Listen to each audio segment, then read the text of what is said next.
Good morning to you. Good morning.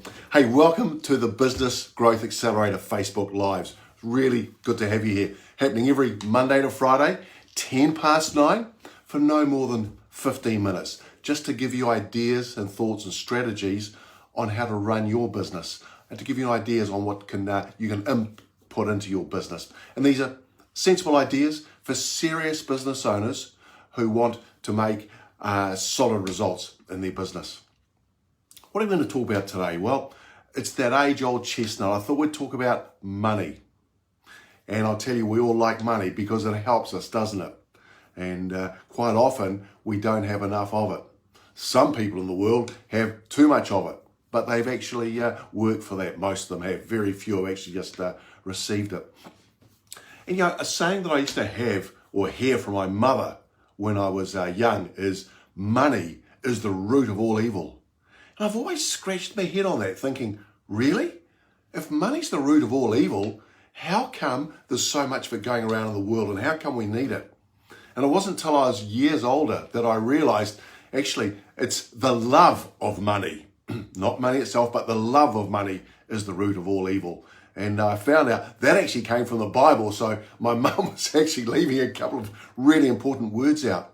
But I've actually changed that, because I don't actually think it's the love of money. I think it is the lack of money is the root of all evil. It's the lack of money. And the reason I say that is look at what the lack of money does in the world today. Look at the wars that are happening. Look at the domestic violence that is happening. Look at the drugs issue. You know, people do burglaries to get money so they can buy the drugs. So realistically, it's the lack of money. And I want to put this out here today. How do we get more money? How do you actually help yourself to get more money? The first thing in business, you've got to know your numbers. Now, I'm really sorry to be quite blunt, but if you don't know your numbers, how on earth can you know what you can and can't afford? And quite often people say to me, oh, gee, that's expensive. And I say to them, compared to what? And of course, they then look at me blankly. And sorry, I just want to go back one tick as well. You know, if money was the root of all evil, how come churches collect so much of the stuff? How come we have to give so much to the churches? Now, I tend to think if money was evil, then the churches wouldn't be getting it, would they? So just have a ponder on that. So coming back to what I was saying, I can't afford it. Most people say this, and when you challenge them and say, compared to what? They've got no idea, because they don't know the numbers in their business.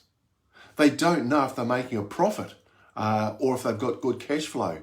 And I've spoken before about having the cash flow forecast, which is so fundamentally important, because with Dave and Katie, who owned a furniture shop, we gave them the cash flow forecast, and it's a 13-week rolling process. And we found after week 11, there was a major blip with their numbers, and they couldn't work it out. So between us, we looked at it and worked it out that there's a major issue they had at week 11. Now they were on week 1, so they had 10 weeks to sort it. Most of the time, we just have the next day or 2 days. How are we going to get the money? With Dave and Katie, we could then spend the next 10 weeks to get and sort that major blip out. And I'll tell you, it was touch and go there. It was really touch and go. Sarah, good morning to you. Really nice to see you, although I'm kind of thinking it's nighttime where you are. So they got through their blip and they now do their rolling cash flow religiously. If you're not doing a cash flow forecast, please, I implore you to. And what I'm going to talk to you today is about the business builder. Because the business builder can actually increase your net profit by 61%. That's right, 61%. And your revenue by 46% if you do this right.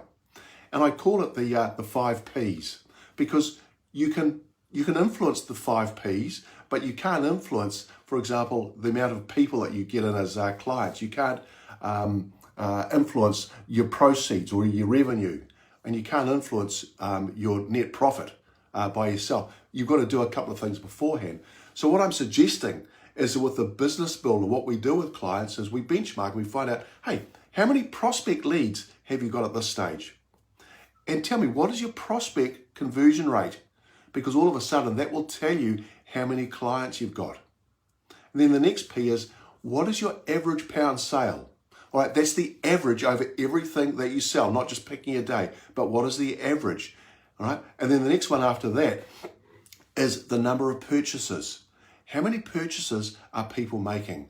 Are they just, is it one purchase for your product or service, or is there multiple purchases? Is it just once a year, once a week?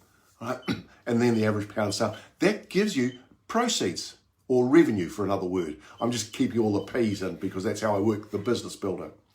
After that, we then look at what is the profit margin that you're getting from the proceeds. And as a result of that, you can work out your net profit. Now, what we do with our clients then is that we say, if you can add 10% on to your prospect leads, add 10% onto your prospect conversion rate, what is that going to do for the number of people coming into your business? If you can add 10% onto the number of purchases, and for example, they might only be purchasing once a year, so 10% is only 1.1. And the average pound sale or average dollar sale, whatever country you're in, it doesn't really matter because that will give you the proceeds. Now, I'll tell you, if you increase those by 10%, then your proceeds, and I'm talking here about the prospect leads, prospect conversion rate, number of purchases, average pound sale, those four, all right, you're going to increase your proceeds or your revenue by 46%. Try it. It works. It's amazing. And then your profit margin, if you increase that by 10%, and there's various ways you can increase your profit margin. Some is just increasing your prices or actually reducing your costs. It's amazing. We do the 10% bookkeepers challenge to do that. And you'll find your net profit has gone up 61% just with a 10% increase.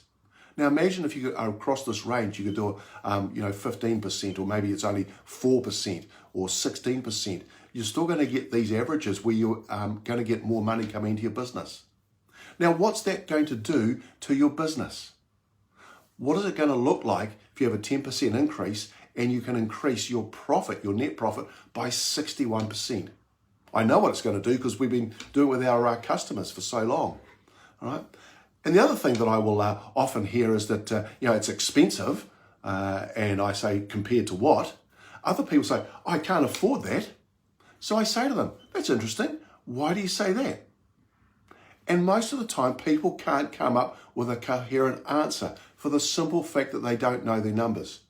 If you know your numbers, then you're going to be able to know what you can or can't afford. Because when you know that, then you can make some valuable decisions in your business as to what you should be buying, when you should be buying or purchasing it, and what you should be buying or purchasing. There's no just this willy-nilly stuff that's running around and you're just hoping that you're going to sort this out by the seat of your pants.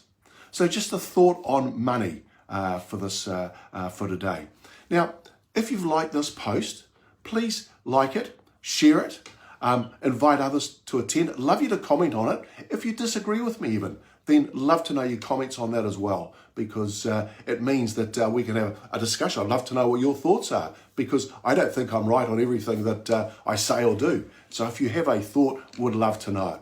And remember, we'll see you tomorrow morning, 9:10. Look forward to it.